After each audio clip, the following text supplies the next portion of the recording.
Father, I think, had a cousin who was a dentist, and his son became a dentist.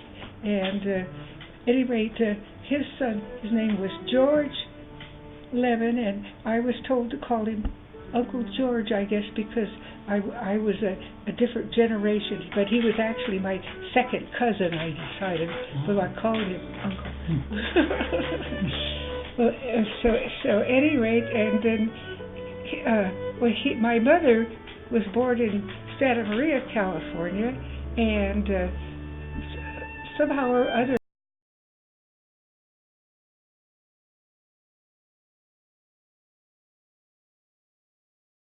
they were drilling for oil in that area, and he was working in that area, and he met my mother, and they were married, and they came up to Salinas, where I was born. I'm not sure how long we were there, but he heard about a job somewhere a little north of Sacramento, so they went over there, and I really don't know what kind of a job it was, but my mother got pregnant again, and about 3 years later my brother was born, but she wanted to, her mother lived in Santa Maria, and so she went down there so that my brother could be born down there. And at any rate, apparently the time arrived that my brother was going to come, and her mother called the doctor, and he said, "I'll be right out." And they waited, and he didn't show. And the first thing you know, my grandmother had to deliver my brother. But my grandmother had 7 children, so she knew a few things about it. And it turned out, as the doctor was going through town, there was some sort of accident, and he had to render first aid.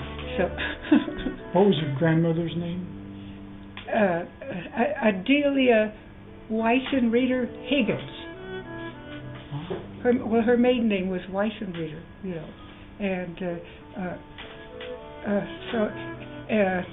and then my father, I guess, didn't like being up there around Sacramento, so he joined them. And I'm not sure how long they stayed there, because I was almost 3 when my brother was born, and then they came up to Salinas, and we moved to a house at 109 Church Street, and we lived there for 10 or 11 years, and my boy across the street, his name was Junior Glidden, and he and my brother were very friendly. And there was a girl around the corner named Louise Musselman, and she and I were very friendly, but all good things come to an end, and Louise's see, we were on the old side of town.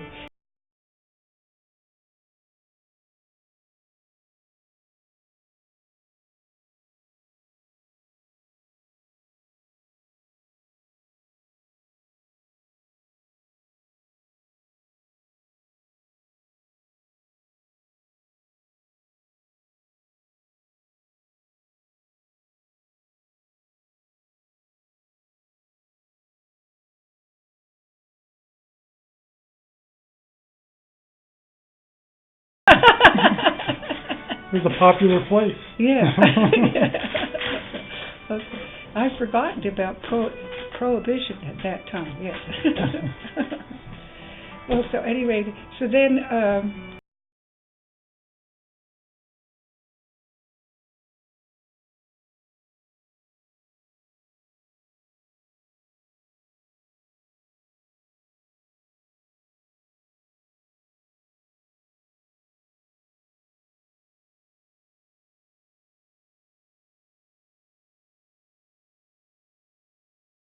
west side of town where I live, and then the kids on the east side of town, we all went to the 7th and 8th grades together.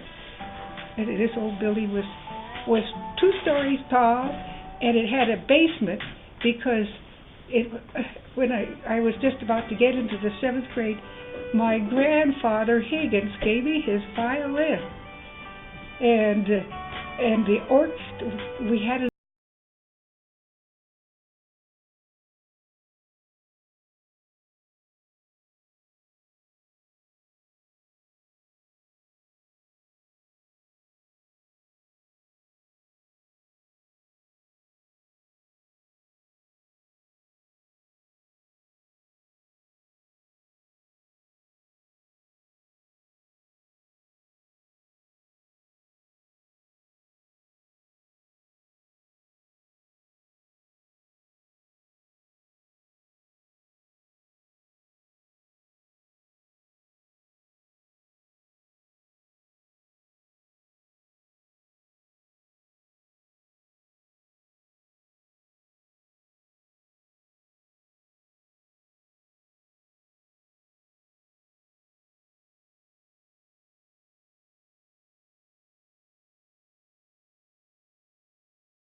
And I know I think I was just a freshman, and I was walking to school, and I heard somebody say, "Hey, Skitty!"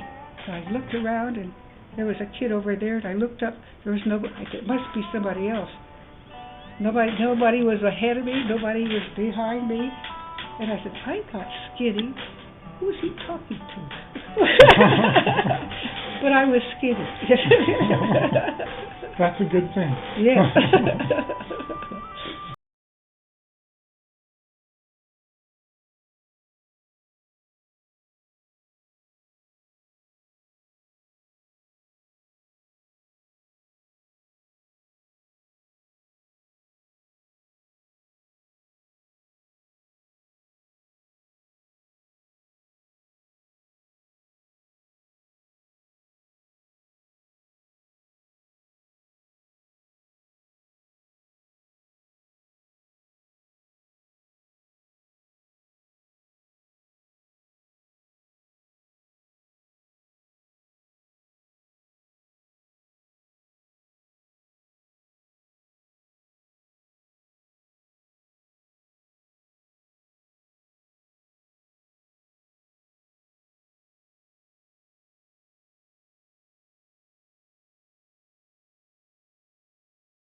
Yeah, really smart.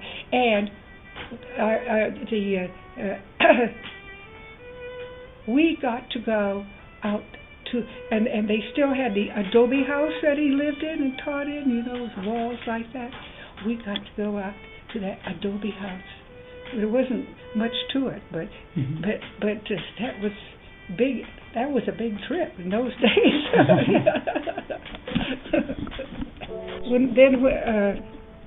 Then they see another junior college. We went in 1990. We went to visit our friend Frida, and she worked at the junior college for a long time. But they changed the name to Hartnell College in honor of this man, and she had a big yearbook. Well, it was more than a yearbook. In 1990, and the college was started in 1915, so it was 75 years old at that time. So you see, California was really pretty advanced at education. Yes. Mm-hmm.